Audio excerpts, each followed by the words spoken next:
trust Netflix when it comes to making documentaries. Honestly, I grew a taste for Netflix when they started dropping bombshells of documentaries. The way they bring everything together is just amazing.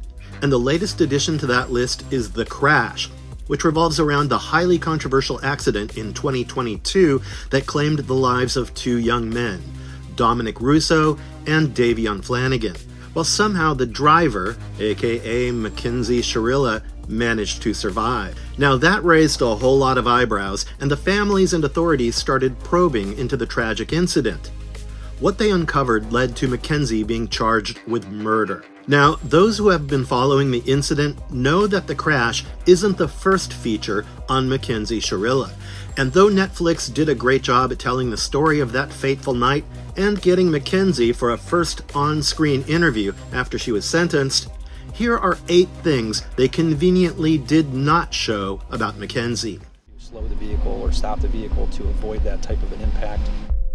But in this case, there was no braking. It was Shirilla who might have told her mother that she had a seizure. As I said, Mackenzie Shirilla's case was previously shown in the docuseries Killer Cases in an episode titled Murder on Wheels. It included a huge detail which Netflix chose to remove, an audio recording by Detective Zaki Hazu when he visited Shirilla in the hospital in the aftermath of the crash. And the lead prosecutor, Tim Troop, stated, "The detective, he did record maybe a few minutes, just audio of her interacting with the detective and her mother," which indicated that Shirilla's mother, Natalie, was present. Hazu was heard telling Shirilla that the police were investigating the incident as an aggravated vehicular homicide ×2, referring to the deaths of Dom and Davion when Shirilla intervened and asked whether she could say something to her mother.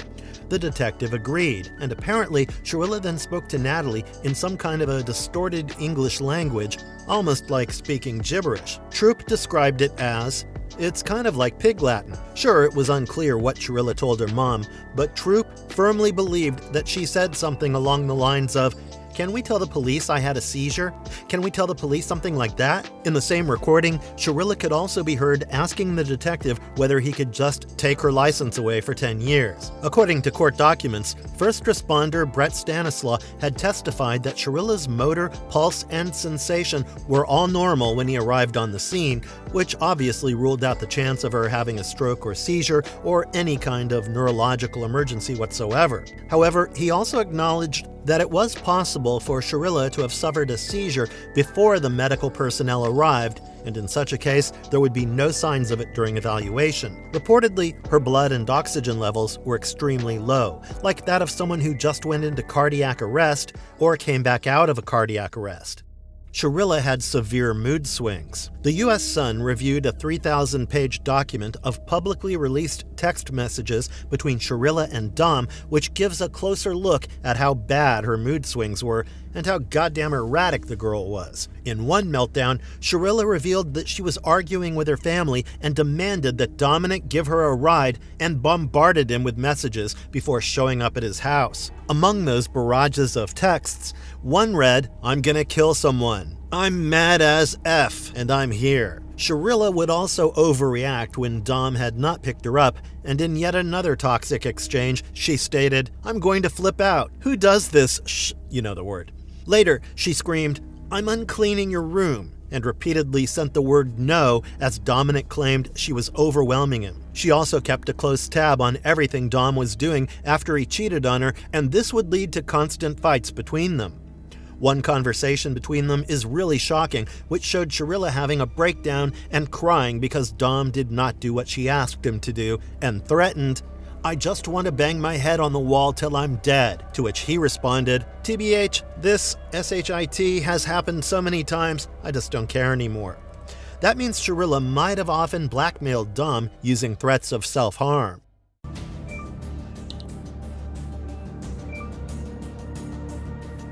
The only one in the car wearing a seatbelt was Shirilla. In an episode from Apple TV's true crime docuseries Mean Girl Murders, titled Under the Influence, there was some additional detail about safety measures in the car. This episode showed that Shirilla was the only one wearing a seatbelt, and Troop said she did have airbags and the primary impact was on the passenger side of the car, before adding, "She was incredibly lucky to be alive. Anybody would be lucky to be alive from a crash of this magnitude. Detective Hazu claimed that it's a noticeable detail to some after having reviewed and documented hundreds of instances of Shirilla's distracted or reckless driving on social media. Troop also confirmed that neither Russo nor Flanagan were wearing seatbelts and pointed out that the destruction on the passenger side of the car was so bad that even airbags would have been almost useless, and there was barely any chance of their survival. Some of Mackenzie's friends and classmates did not buy her story. While Netflix's The Crash shows interviews with Shirilla's teenage friends and acquaintances who voiced support for her, the Under the Influence episode throws light on those companions of hers and Dominic's who did not believe her story. They contradicted the narrative presented in The Crash about her innocence and said they believed she killed Dominic and Davion. A former friend of Shirilla, Rachel Anderson, accused, "Mackenzie, she wanted the likes, she wanted the followers, she wanted to be at the top. Mackenzie gets what she wants. Mackenzie is never punished." And now Mackenzie is punished, and there's nothing Mackenzie or her family can do. Another past friend of hers, Jana Maynard, claimed that she was terrible to people, but had the potential to be a lot more if she chose a different path and got the help she needed. Yes, Netflix did show us some social media posts circulating against Mackenzie where people said that she was mean and a bully, but such affirmative statements from her former friends paint a whole new picture. Shirilla reportedly retraced the crash route days before the incident. Another detail left out by Netflix in The Crash turns out to be one of the most debated pieces of evidence in the entire case.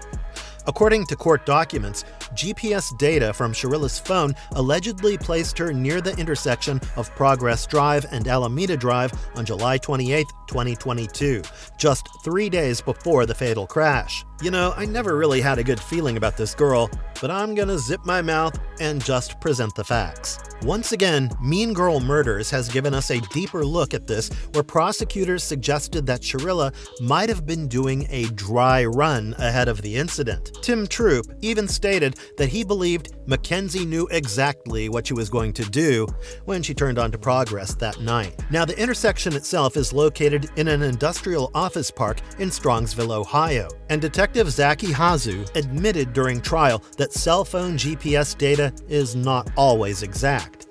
So yeah, technically it's possible Shirilla may not have been at the precise intersection on July 28th. Still, the court described that stretch of road as an obscure route that Shirilla didn't usually take, though there was no concrete evidence proving whether she had or had not driven through there before. Interestingly, first responding officer Michael Galassi testified that the road was actually a common cut-through used by drivers trying to avoid traffic, and that speeding on that route was not unusual either. Shirilla allegedly admitted to a doctor that the crash was her fault. Oh boy, this one is a bomb. When Mackenzie was hospitalized after the crash, she was informed that Dominic and Davion had died. Now, according to court documents, doctors noted that she appeared depressed and was experiencing grief, guilt, and shame. Medical records also stated that Shirilla said she wanted to die and admitted, wait for it, that it was, quote, her fault for killing her boyfriend, unquote. In the weeks that followed, Shirilla also sent emotional messages to Dominic's brother, Angelo Russo. In one text from August 2022, she wrote, "I know you probably think this is all my fault. I wish that he was here too. This should have never happened. I really do feel bad. It's killing me." She also allegedly asked Angelo to place photos of her and Dominic inside his casket so he can be with me forever. The crash heavily explored Shirilla's seemingly indifferent behavior and social media activity in the months after the crash. However, these messages and statements presented in court offered a different side of her emotional state following the incident. Now, we don't know whether it was survivor trauma or an involuntary admission of guilt. Shirilla's disciplinary records in jail shows she might have a tough time getting parole. At the end of the crash, viewers saw the judge sentence Mackenzie Shirilla while noting that she did not feel the need to impose the maximum possible punishment because she doubted Shirilla would ever receive parole anyway. Since then, Shirilla's disciplinary record in prison has seemingly reflected some of the concerns raised during sentencing. Mackenzie Shirilla has consistently maintained that the 2022 crash that killed her boyfriend boyfriend, Dominic Russo, and friend Davion Flanagan was accidental. However, the now 21-year-old was convicted of murder in August 2023 and sentenced to a minimum of 15 years to life in prison.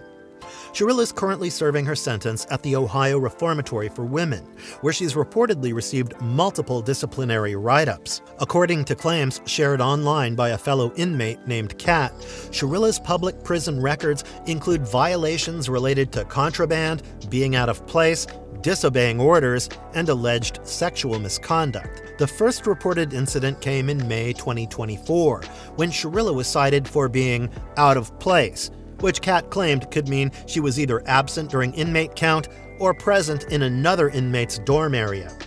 Similar violations were allegedly recorded multiple times afterward. Her disciplinary logs also reportedly included accusations of stealing or embezzlement of property, possession of contraband, including altered items, and possessing another inmate's property. Kat speculated that one of the contraband violations may have involved tampering with state-issued items.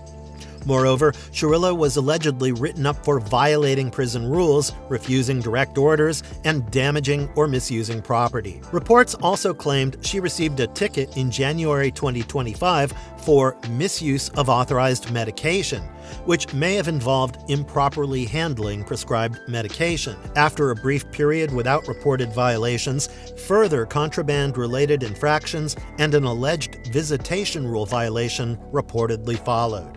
Shirilla has also allegedly faced disciplinary action for sexual harassment and for encouraging or creating a disturbance during her incarceration.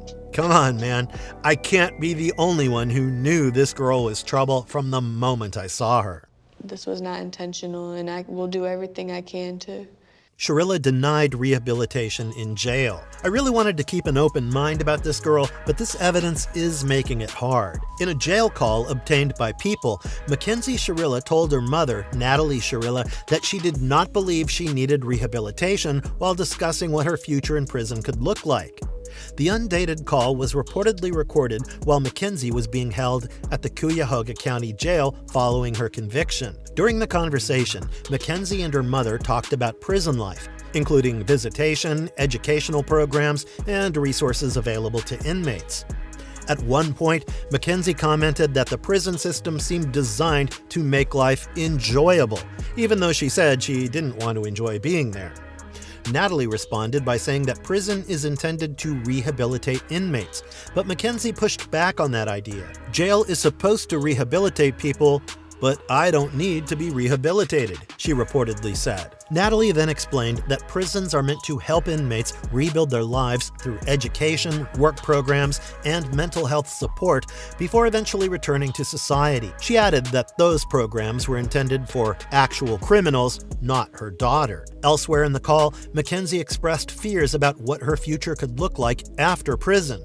She said she worried about growing old behind bars and missing out on having children or starting a family, adding that she felt like she would want to live off the grid once released. All right, guys, that's all for today.